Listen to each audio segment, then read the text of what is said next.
அனைவருக்கும் பணிவான வணக்கம். இன்றைக்கு நம்ம எதை பற்றி பார்க்க போகிறோம்னு பார்த்தீங்கன்னா, போகர் சித்தரனுடைய வாழ்க்கை வரலாறு நம்ம பார்க்க போகிறோம். அதே நேரத்தில் பார்த்தீங்கன்னா, போகர் 7000 அப்படிங்கிற ஒரு நூல் அவர் எழுதியிருக்கிறார்.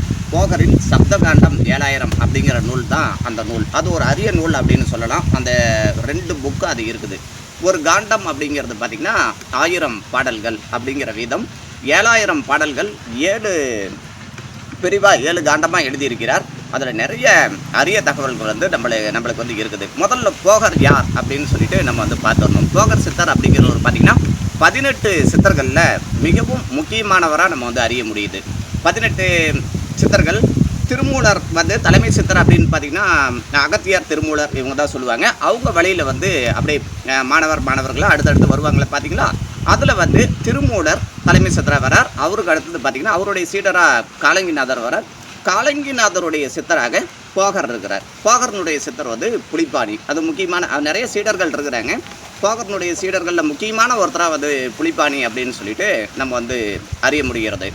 இப்போ போகர் சித்தர் பார்த்திங்கன்னா நெத்தியில் ஒரு பட்டையும் கழுத்தில் ஒரு ருத்ராட்ச கொட்டையும் போட்ட ஒரு சாதாரண சித்தர் அப்படின்னு சொல்லிட முடியாது. அவர் விஞ்ஞானத்துக்கெல்லாம் அவர் ஒரு தந்தையாக இருந்திருக்கிறார் அப்படின்னு சொல்லிட்டு இந்த நூலை படிக்கும்போது பார்த்திங்கன்னா பிரமிப்பு ஏற்படுது, அறிய முடிகிறது. இதில் நிறைய தகவல்கள் வருகிறது. இதெல்லாம் உண்மையா, இதெல்லாம் இந்த காலத்துக்கு பொருந்துமா அப்படிங்கிற மாதிரிலாம் நிறைய பேருக்கு ஒரு சந்தேகம் இருக்கலாம். நிறைய விஷயங்கள் அதில் இப்போ முதல்ல எடுத்துகிட்டு முதல் காண்டத்துலேயே யோகாவை பற்றி தான் வருது. யோகா பற்றி, வாசி யோகம் பற்றி, பிராணாயாமம் பற்றி, இதை பற்றிலாம் அவர் நிறைய சொல்லியிருக்கிறார். ஒரு நோய் வந்தால் அதற்கு தீர்வு என்ன பண்ண முடியும் அப்படின்னு சொல்லிட்டு பார்த்திங்கன்னா மருத்துவமனைக்கு போகணும். நம்ம முறை பிரகாரம் அந்த டேப்லெட்லாம் கரெக்டாக எடுத்துக்கணும். அப்போ தான் அது சரியாகும் அப்படிங்கிறது எல்லாத்துக்குமே ஒரு தெரிஞ்ச ஒரு விஷயந்தான். இந்த மாதிரி இல்லாமல் எந்த ஒரு மருந்தும் இல்லாமல் ஒரு மாத்திரையும் இல்லாமல் சில பயிற்சிகளை செய்து குணப்படுத்திக்க முடியும் அப்படின்னு சொன்னால் நம்மளால் நம்ப முடியுமான்னு கேட்டால் நம்ப முடியாது. நம்ப முடியாமல் தான் இருந்தது. ஆனால் தற்காலத்தில் அதை புரிஞ்சுக்கிட்டாங்க. நிறைய ஆராய்ச்சிகள்லாம் அதை பற்றி போயிட்டு இருக்குது யோகாவை பற்றி. அதனால தான் சென்ட்ரல் கவர்மெண்ட்லாம் கூட பார்த்திங்கன்னா யோகா தினம்னு ஒரு தினத்தை அறிவித்திருக்கிறார்கள். இது உலகம் பூராமே யோகா செய்கிறவங்க நிறைய ரெடி ஆகிட்டாங்க அப்படின்னு சொல்லிட்டு தான் நம்ம சொல்லணும். யோகாவை பற்றி எப்படி யோகா வேலை செய்யுது அப்படின்னு சொல்லிட்டு பார்த்திங்கன்னா, நம்மளை உடம்புல 7 சக்கரங்கள் இருக்கிறது. அதாவது மணிப்பூரகம், சுவாதிஷ்டானம், அதாவது வருஷ பிரகாரம் மூலாதாரம், சுவாதிஷ்டானம், மணிப்பூரகம், அநாகதம், விசுத்தி, ஆக்கினை, சகஸ்காரம் அப்படின்னு சொல்லிட்டு 7 விதமான சக்கரங்கள் இருக்கிறது. இதை 7 விதமான சக்கரங்களும் முறை பிரகாரம் இயங்கிருச்சுன்னா பார்த்திங்கன்னா வாதம், பித்தம், கபம் அப்படிங்கிற அந்த 3 குற்றங்களுமே சமநிலைக்கு வந்துடும். சமநிலைக்கு வரும்போது பார்த்திங்கன்னா அந்த நோய்களும் காணாமல் போயிடும் அப்படிங்கிறது தான் சித்தர்களுடைய அடிப்படை, அந்த பேசிக். அதை வச்சு தான் ஆசன பயிற்சிகளை உருவாக்குகிறார்கள். அந்த ஆசனங்கள்லாம் பார்த்திங்கன்னா ஒவ்வொன்றுக்கும் ஒவ்வொரு பயிற்சிக்கும் ஒரு பேர் இருக்கிறது. இந்த பயிற்சி செஞ்சால் இந்த நோய்கள் குணமாகும், இந்த பயிற்சி செஞ்சால் இந்த நோய்கள் குணமாகும். நிறைய பற்றி ஆராய்ச்சிகள் செஞ்சிகிட்டு இருக்கிறாங்க. என்னுடைய அனுபவம் என்ன அப்படின்னு சொல்லிட்டு பார்த்திங்கன்னா, நான் கிட்டத்தட்ட ஒரு 24 ஆண்டுகளுக்கு முன்னாடி இந்த யோகானா என்னன்னே தெரியாது. யோகா அப்படின்னா என்னன்னே தெரியாது. பிராணாயாமமோ மற்றது எதுவுமே அதை பற்றியெல்லாம் எதுவும் தெரியாது. நான் கிராமத்தில் வளர்ந்த ஒரு பையன் அப்படிங்கிறதுனால பார்த்திங்கன்னா கிராமத்தில் சுத்தமான தண்ணி, சுத்தமான காற்று இதெல்லாம் கிடைக்கும். நான் ஒரு சூழ்நிலையினால் நகர்ப்புறத்துக்கு குடியேறும்போது அங்கே இருக்கிற அந்த காற்று, அந்த தண்ணி இதெல்லாம் ஒவ்வாமல் அலர்ஜி ஏற்படுகிறது. அந்த காற்றெல்லாம் நகர்ப்புறத்தில் பார்த்திங்கன்னா நிறைய இந்த தூசு குப்பையெல்லாம் டஸ்ட் அலர்ஜி அப்படின்னு சொல்கிறோம் இல்லைங்களா. அது மாதிரிலாம் நமக்கு சேரலை இருக்கும்போது இப்போது மாதிரி அப்போ கையிலலாம் ஃபோன் கிடையாது. அதே நேரத்தில் நான் டிவிலாம் இப்போ அதிகமாக பார்க்க மாட்டேன். அப்படிங்கிறதுனால யோகாவை பற்றி நான் எதுவுமே பார்த்தது கிடையாது. யோகாவை பற்றி எனக்கு அடிப்படை அறிவே எதுவுமே இல்லை. அப்படி இருக்கும்போது எனக்கு ஃபஸ்ட்டு பிரச்சனை என்ன வந்துச்சுன்னு பார்த்திங்கன்னா சளி பிரச்சனை இருந்தது. அந்த சளியை இப்போ கிராமத்தில் இருக்கிறவங்க யாரும் பெருசாக கண்டுக்க மாட்டாங்க, சரி பண்ண மாட்டாங்க. அப்படியே தான் அதே சரியானா ஒரு வாரம் கழிச்சு 3 நாள் கழிச்சு அப்படி சரியாயிரும் இல்லைங்களா. அது மாதிரி தான் விட்டுருவாங்க. நானும் அந்த மாதிரி தான் விட்டுட்டேன். அது சரியாகவே இல்லை. நாளுக்கு நாள் அப்படியே அதிகமாகிட்டே போய் அப்படியே வீசிங் ப்ராப்ளம் ஆஸ்துமாவாக மாறிடுச்சு. கொஞ்ச நாள் கழிச்சு என்ன, அதுக்கு நான் ட்ரீட்மெண்ட் போய் எடுத்துக்கிட்டு இருக்கிறேன், தொடர்ந்து எடுத்துக்கிட்டே இருக்கிறேன். அது சரியாகவே கிடையாது. டான்சில் கட்டி வந்துருச்சு. தொண்டையில் சதை வளர்ச்சி இருக்குது பார்த்திங்களா, அது டான்சில் அப்படின்னு சொல்லுவோம். அந்த ப்ராப்ளம் வந்துருச்சு. 2க்கும் சேர்த்து நான் மாத்திரை மருந்து தொடர்ந்து நான் எடுத்துக்கிட்டு தான் இருக்கேன்.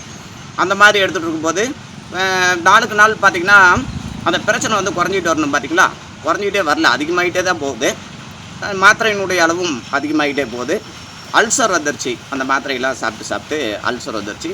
அதுக்கு போய் திரும்பவும் போய் சொன்ன உடனே அதுக்கு திரும்ப மாத்திரை எழுதி கொடுக்குறாங்க. வீசிங் ப்ராப்ளம், தொண்டையில் சதர் வளர்ச்சின்னு சொல்லிட்டு டான்சில் கட்டி, அல்சர், இதுக்கெல்லாம் வந்து எழுதி கொடுக்குறாங்க. இன்னும் மாத்திரையினோட அளவு அதிகமாகிட்டே போயிடுச்சு. 3 வேளையும் பார்த்திங்கன்னா மாத்திரை சாப்பிடணும் அப்படிங்கிற அளவு வந்து ஒரு நாளைக்கு 10 மாத்திரைக்கு மேலே அதிகமாகி விட்டது. இப்போ தொடர்ந்து 1 வருஷம் 2 வருஷம் இதை வந்து கண்டினியூ பண்ணியுமே எந்த பிரச்சனையுமே எனக்கு வந்து சால்வ் ஆக கிடையாது. அப்போது ஒரு நண்பர் வந்து சொல்கிறார், நீங்கள் வந்து யோகா பண்ணிங்கன்னா சரியாயிரும் அப்படின்னு சொல்லிட்டு சொன்னார். அப்போ வந்து அந்தளவுக்குலாம் புரிதல் இல்லை இல்லையா, இப்போ மாதிரி வந்து கிடையாது அப்படிங்கிறது. நானும் வந்து சின்ன பையன் அப்படிங்கிறதுனால நான் வந்து சொன்னேன், யோகா பண்ணி சரியாகுதுன்னா அந்த டாக்டர் எதுக்காக இருக்கிறாங்க, அதெல்லாம் வந்து அப்படிலாம் சரியாகாது அப்படிங்கிற மாதிரி நான் வந்து சொல்கிறேன். மீண்டும் அந்த நண்பர் என்ன பண்ணுறாருன்னு பார்த்திங்கன்னா, அப்போலாம் வேதாத்ரி மகரிஷி அவர்களுடைய காயகற்ப பயிற்சி அப்படின்னு சொல்லிட்டு பிரபலமாக வந்து எல்லா பக்கமும் சொல்லி கொடுத்துட்டு இருப்பாங்க. அப்போ ஒரு இதுக்கு வந்து கூட்டிகிட்டு போகிறார், காயகற்ப பயிற்சி. அப்போ வந்து ரொம்ப கம்மி தான், இந்த ஃபீஸ்லாம் ரொம்ப கம்மி தான். காயகற்ப பயிற்சி கற்றுக்கிறேன், சில நாட்கள் செய்கிறேன். ஆனால் அந்த சளியினுடைய தாக்கம் வந்து பார்த்திங்கன்னா குறையுது. ரொம்ப அதிகமாக இருந்தது பார்த்திங்கன்னா கம்மி ஆயிடுச்சு அப்படிங்கிற மாதிரி இருந்தது. அப்போ அதை கண்டினியூஸாக செய்யணும் அப்படிங்கிற அளவுக்கு கூட நமக்கு வந்து ஒரு புரிதல் கிடையாது. அப்புறம் இடையில் வந்து விட்டுடுறேன். ஒரு சமயம் ஊருக்கு போகும்போது என்ன ஆகுதுன்னு பார்த்திங்கன்னா, நிறைய புத்தகங்கள்லாம் ரோட்டோரமாக போட்டு விற்கிறாங்க பார்த்திங்களா, அந்த மாதிரி ஒரு இதை போய் பார்த்துக்கிட்டு இருக்கும்போது ஒரு புத்தகம் இருக்குது, சித்ராஸ் அப்படின்னு சொல்லிட்டு அந்த புக்கு கம்பெனி. அந்த கம்பெனியினுடைய புக்கில் வந்து யோகாக்கள், இந்தந்த யோகா, இந்தந்த பயிற்சிகள் செஞ்சு இந்தந்த நோய்கள் குணமாகும் அப்படின்னு சொல்லிட்டு போட்டிருக்கிறாங்க. இப்படி வளைஞ்சி நடிஞ்சு இப்படிலாம் செய்கிறத பார்த்தோன்னே, ஆசனங்கள்லாம் செய்கிறத பார்த்துட்டு இது ஏதோ வேற்றுக்கிரகவாசிகள் இருக்கிற மாதிரி எனக்கு இருந்தது. ஏன்னா அதுக்கு முன்னாடி நான் கண்ணில் பார்த்ததில்லை அப்படிங்கிறதுனால அந்த மாதிரி இருந்தது. சரி, வாங்கிட்டு போய் நம்ம இந்த டான்சில் கட்டிலாம் வந்து சரியாகாமல் என்ன பண்ணிட்டாங்கன்னு பார்த்திங்கன்னா, எனக்கு வந்து ஆப்ரேஷன் பண்ணணுன்னு சொல்லிட்டு நாள் குறிச்சிட்டாங்க. நீங்கள் வந்து ஆப்ரேஷன் பண்ணி ஆகணும் இந்த வாரம், இது வந்து ரொம்ப அதிகமாகிடுச்சு, நீங்கள் தயிர் சாப்பிடக்கூடாது, மோர் சாப்பிடக்கூடாது, அப்புறம் இந்த கூலிங்கான பொருட்கள் சாப்பிடக்கூடாது, ஐஸ்கிரீம் சாப்பிடக்கூடாது, இந்த மாதிரி நிறைய நிபந்தனைகள் வந்து வச்சுருந்தாங்க. இத்தனையுமே நான் வந்து செய்துமே எனக்கு வந்து அறுவை சிகிச்சைக்கு நாள் வந்து கொடுத்து விட்டார்கள். ஊசி போடுறதுக்கு பயந்துக்குவேன். அப்போ வந்து இந்த ஆப்ரேஷன் வந்து எப்படி பண்ணுறது அந்த மாதிரி நான் வந்து நினச்சிட்டு இருந்தப்போ பார்த்திங்கன்னா, சரி நம்ம செஞ்சு தான் பார்ப்போம் அப்படிங்கிற மாதிரி அந்த புத்தகம் வந்து அப்போது வந்து 10 ரூபா தான். வாங்கிட்டு போய் நானே முயற்சி பண்ணி ஒவ்வொரு ப்ராக்டிஸாக வந்து செய்கிறேன். ரொம்ப சிரமமாக தான் இருந்தது.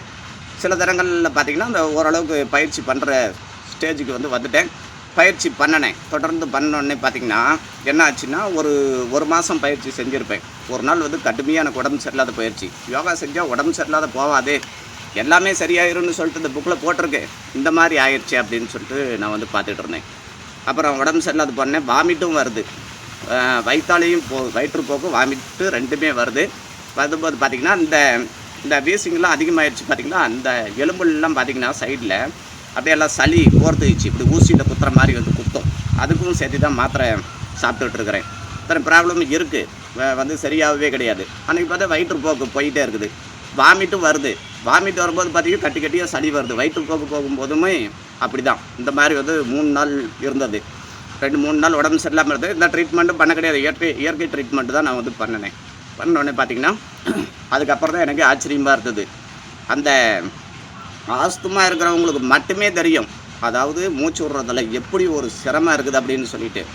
அது மற்றவங்களுக்கு அது விவரித்து சொன்னால் புரியவே புரியாது. அது சும்மா சாதாரணமாக தான் நினைப்பாங்க. அப்போ வந்து என்ன ஆகுதுன்னு பார்த்திங்கன்னா, அப்படியே இந்த மூக்கில் வந்து 2 மூக்குலையும் காற்றே போகாது. நான் 2 வருஷம் மாத்திரை மருந்து அந்த மாதிரி எடுத்து கூட போகவே இல்லை.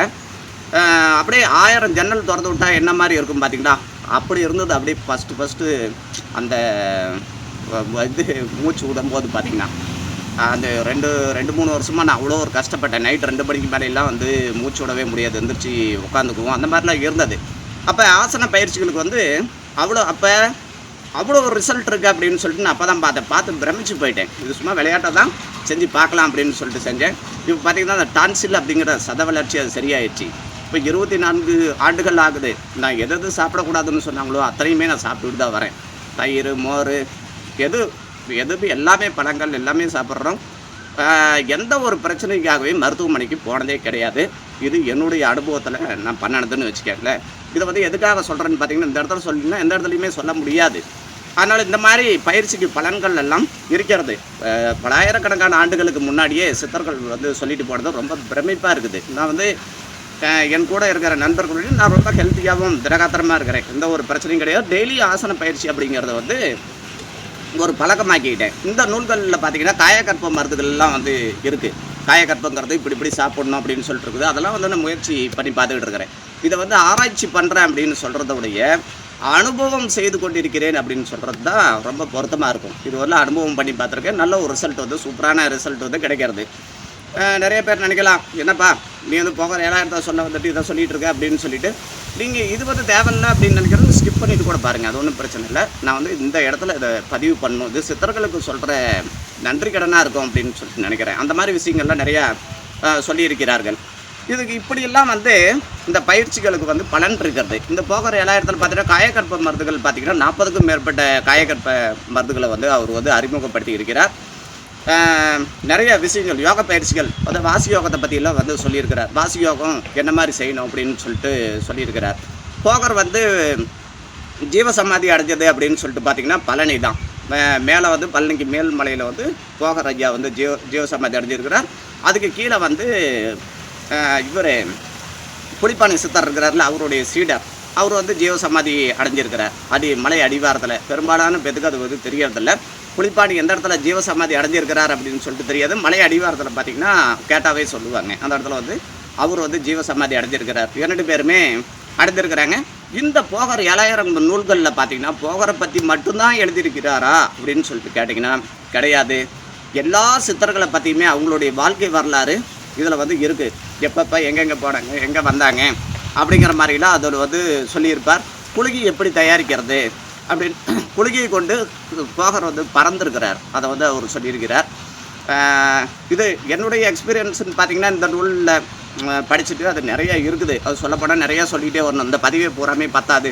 அது விருப்பப்பட்டால் உங்களுக்கு நான் சொல்கிறேன். நீங்கள் கேட்க தயாராக தான் சொல்கிறதுக்கு நான் தயாராக இருக்கேன். இப்போ வந்து நம்ம அவர் போகர் ஐயாவை பற்றி மட்டும்தான் நம்ம வந்து பார்க்க போகிறோம். இந்த மாதிரி இருக்குது. வாதம் பித்தம் கபம் அப்படிங்கிற 3 விஷயத்தை 3 குற்றங்களை சமப்படுத்தினால் நாம் வந்து நோயை ஃபுல்லாக சரி பண்ணிடலாம். எந்த நோயாக இருந்தாலும் சரி பண்ணிடலாம். மருந்தும் தேவையில்லை, மாத்திரையும் தேவையில்லை அப்படிங்கிறது தான் வந்து யோகாவினுடைய ஒரு அடிப்படை. அதை வந்து நம்ம புரிந்து கொள்ள வேண்டும்.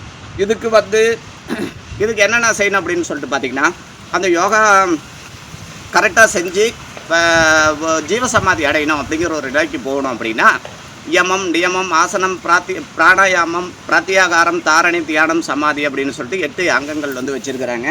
ஜீவசமாதி அப்படிங்கிறது பார்த்திங்கன்னா இறக்கும் நிலை அப்படின்னு சொல்லிட்டு நிறைய பேர் வந்து நினைக்கிறாங்க. இறந்து விடுவது அப்படின்னு நினைக்கிறாங்க. இரவா நிலை அப்படிங்கிறது தான் ஜீவசமாதி அப்படின்னு கூறப்படுகிறது. போகிறவர்கள் பார்த்திங்கன்னா போகர் ஐயா வந்து நிர்வகல்ப ஜீவசமாதி அப்படிங்கிற ஒரு நிலையை வந்து அவர் வந்து அடைஞ்சிருக்கிறார். நிர்வகல்ப சமாதி அப்படின்னு சொல்லிட்டு பார்த்திங்கன்னா எப்போது வேண்டுமானாலும் அவர்கள் எழுந்து வரலாம் அப்படிங்கிறது தான். அதாவது அந்த நிலைக்கு போனவர்களுக்கு முதுமையோ மரணமோ எதுவுமே கிடையாது. அதாவது தூங்கிட்டு இருக்கிறோம் பார்த்திங்களா, தூங்கிட்டு இருக்கிற நிலையிலே தான் அவங்க வந்து இருப்பாங்க. அவங்க வந்து எந்த நேரம் வேணாலும் எந்திரிச்சு விடலாம். தூங்குறவங்களுக்கும் அவங்களுக்கும் ஒரு வித்தியாசம் என்னென்னா, தூங்குபவர்களுக்கு உடல் வந்து இயங்கி கொண்டே இருக்கும். அவங்களுக்கு வந்து இயக்கத்தையும் அவங்க நிறுத்திடுவாங்க. சூட்சும உடலோடு எங்கே வேணால் போவாங்க, எங்கே வேணால் வருவாங்க. மீண்டும் அந்த உடல் இயக்கத்தை அவங்க பழைய மாதிரியே கொண்டுட்டு வந்து மீண்டும் எழுந்து வர முடியும் அப்படிங்கிறது தான் நிர்வகல்ப சமாதி அப்படிங்கிறது. அது ஒரு பெரிய ஒரு கலை. திருமூலர் பார்த்திங்கன்னா என்ன சொல்லுவார்னு பார்த்திங்கன்னா, உடலை வந்து இந்த வாசி யோகம், இந்த இயமம், நியமம், ஆசனம், பிராணாயாமம், அந்த மாதிரி தாரணை, தியானம், சமாதி இப்படிலாம் சொல்கிறோம் இல்லைங்களா. இந்த 8 அங்கங்கள் செஞ்ச பிறகு தொடர்ந்து வாசி யோகமும் செஞ்சுட்டு வரணும். அந்த மாதிரி செஞ்சுட்டு இருக்கும்போது பார்த்திங்கன்னா தலையில் இருக்கிற அந்த கபமெல்லாம் கரைந்து வெளியேறிவிடும். கட்டை விரல் அளவுக்கு தலையில் வந்து ஒரு வெற்றிடம் ஏற்படும். அந்த இடத்துல நம்ம உயிர் சக்தியை அப்படி மணியாக உறுத்தி கொண்டுட்டு போய் அங்கே நிறுத்த வேண்டும். அவங்களுக்கு பிறப்போ இறப்போ கிடையாது. அவங்க வந்து மரணத்தை வென்று இந்த உலகில் தெய்வத்துக்கு சமமான ஒரு நிலையை அடைவாங்க. அதுதான் வந்து ஜீவசமாதி அப்படிங்கிற ஒரு நிலை. அதுக்கு வந்து தொடர்ந்து முயற்சி செய்யணும். முயற்சி செஞ்சால் முடியாதே கிடையாது. இன்றைக்கும் வந்து உண்மையிலேயே ஜீவசமாதி அடைபவர்கள் இருக்கிறார்கள். வந்து செத்த பிறகு இவர் சமாதி அடைஞ்சார்னு சொல்லிட்டு தவறான தகவல் போடுறவங்களும் ஒரு பக்கம் இருக்கிறாங்க. அதை பற்றி நம்ம பேச வேணாம். ஜீவசமாதி அப்படிங்கிறது இப்போதும் அடைய முடியும். அதற்கான முறைகள்லாம் வந்து போகர் 7000 இருக்கிறது. எல்லா விஷயங்களுமே அப்புறம் போகர் 7000 என்ன தெரிவிச்சிருக்கிறார் போகர் ஐயா அப்படின்னு சொல்லிட்டு பார்த்தீங்கன்னா, அவர் வந்து கப்பலை கண்டுபிடித்து போனதாகவும், நீர்மூழ்கி கப்பலை கண்டுபிடித்து போனதாகவும் அவருடைய பாடல்களில் வந்து தெரிவிக்கிறார். அதே மாதிரி விமானம் அப்படிங்கிற ஒரு விஷயத்தை கண்டுபிடிச்சு அதில் வந்து பறந்து காட்டினதாகவும் அவர் வந்து சொல்லியிருக்கிறார். பேராசூட் அப்படிங்கிற ஒரு விஷயம் வந்து பேராசூட்லேருந்து குதித்ததாகவும் அந்த இடத்துல சொல்லியிருக்கிறார். அதை பாடல் என்னோட நான் உங்களுக்கு வந்து சொல்கிறேன். அந்த மாதிரி நிறைய விஷயங்கள், அதாவது இன்றைக்கு வந்து நவீன காலத்தில் தான் இதெல்லாம் கண்டுபிடிச்சாங்க அப்படின்னு சொல்லிட்டு நம்ம வந்து சொல்லிட்டு இருக்கிறோம். அந்த காலத்திலேயே அது வந்து ஒரு 3000 ஆண்டுகளுக்கு முன்னாடியே இதெல்லாம் வந்து கண்டுபிடிச்சிருக்கிறாங்க. அந்த தொழில்நுட்பம் என்ன ஆச்சு, எப்படி வந்து அடுத்தவர்கள் கைக்கு போச்சு அப்படிங்கிறதெல்லாம் நமக்கு வந்து என்னன்னு சொல்லிட்டு தெரியல. தெரியாத ஒரு விஷயத்தை வந்து நம்ம வந்து சொல்ல முடியாது. அந்த மாதிரி பார்த்திங்கன்னா போகரனுடைய வரலாற்றை எடுத்தோம்னா, அவர் ஒரு பெரிய ஒரு விஞ்ஞானி.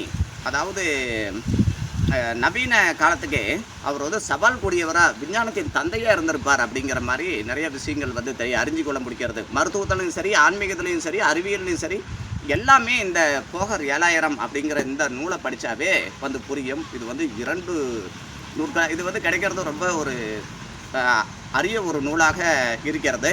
எல்லா பக்கமும் வந்து கிடைக்கிறதில்ல. கொஞ்சம் தேடி பிடிச்சி வாங்கலாம். வாங்கினீங்கன்னா இதில் இல்லாத ஒரு விஷயமே தெரியாது. குளிகைகள் வந்து எப்படி தயாரிக்கிறது, பற்பம், செந்தூரம் இதெல்லாம் செய்கிறோம் பார்த்திங்களா, இது முறைகள்லாம் இருக்குது. காயகற்ப மருந்துகள் வந்து இருக்குது. காயகற்ப மருந்துகள்லாம் எப்படி எப்படி செய்கிறது, என்னென்ன மூலிகையை வச்சு எப்படி இப்படி காயகற்ப மருந்துகள் வந்து தயாரிக்கலாம் அப்படிங்கிற ஒரு முறைகள்லாம் வந்து இதில் வந்து பார்க்க முடியுது. இது மாதிரி படிக்க பிரமிப்பை ஏற்படுத்தும் இந்த போகர் 7000 நூலை பற்றி நம்ம வந்து தொடர்ந்து அலசலாம். அடுத்தடுத்த பதிவில் வந்து நீங்கள் வந்து ஆதரவு கொடுத்தீங்கன்னா அடுத்தது என்ன கற்ப மருந்துகள் அவர் சொல்லியிருக்கிறாரு, அது எப்படி சாப்பிடணும், எதை சாப்பிட்டா எப்படி இளமையாக இருக்க முடியும், எப்படி வாழ்நாளை அதிகரிக்க முடியும் அப்படிங்கிற பல விஷயங்கள் வந்து அதில் வந்து இருக்குது. இல்லாத ஒரு விஷயமே வந்து கிடையாது. போகர் 7000 அப்படிங்கிறது மிகவும் ஒரு பிரமிப்பான நூல் அப்படின்ட்டு வந்து சொல்லலாம். இது வந்து மாயாஜால வித்தைகள்லாம் இதில் வந்து சொல்லியிருக்கிறார். இதில் இல்லாத ஒரு விஷயமே இல்லை அப்படின்னு தான் நம்ம வந்து சொல்லணும். அப்புறம் பார்த்திங்களா, அந்த போகர்னுடைய வாழ்ந்த காலம் அப்படின்னு சொல்லிட்டு பார்க்கும்போது அது ஒரு தெளிவான இது தெரியவில்லை. 5ஆம் நூற்றாண்டு அப்படின்னு சொல்லிட்டு சொல்லப்படுது. 5ஆம் நூற்றாண்டு தான் வாழ்ந்திருப்பார் அப்படின்னு சொல்லப்படுது. கற்ப மூலிகைகள் அப்படின்னு சொல்லிட்டு பார்க்கும்போது அவர் வந்து முதல்ல வந்து கடுக்காய் தான் வந்து கற்ப மூலிகையாக வந்து சொல்லியிருக்கிறார். அவருடைய போகர் 7000 கடுக்காய்க்கு அடுத்தபடியாக மிளகு, வேம்பு, சர்க்கரை வேம்பு, சிவனார் வேம்பு, கற்றாழை, கருநெல்லி, கிளிமூக்கு மாங்காய், பொற்சிந்தியல், பலாசு, விடத்தலை இதெல்லாம் அறிமுகப்படுத்தியிருக்கிறார். அடுத்தது பார்த்திங்கன்னா வல்லாரை, கரிசாலை, கரந்தை, கொடிவேலி, குப்பைமேனி, பொற்றாழை, வாடுழுவை இதெல்லாம் வந்து எப்படி கற்ப மருந்தாக செய்யணும், எப்படி சாப்பிட்ணும் அப்படின்னு சொல்லிட்டு. கடுக்காய்னா இப்போ வந்து கடுக்காய் தான் வாங்கிட்டு வந்து சாப்பிட்றாங்க இல்லைங்களா, அது மாதிரிலாம் வந்து சாப்பிடாமல் அதை எப்படி அமிர்தமாக மாற்றணும் அப்படின்னு சொல்லியிருக்காரு. அது வந்து நான் வந்து தனிப்பதிவு வேணா போடுறேன்.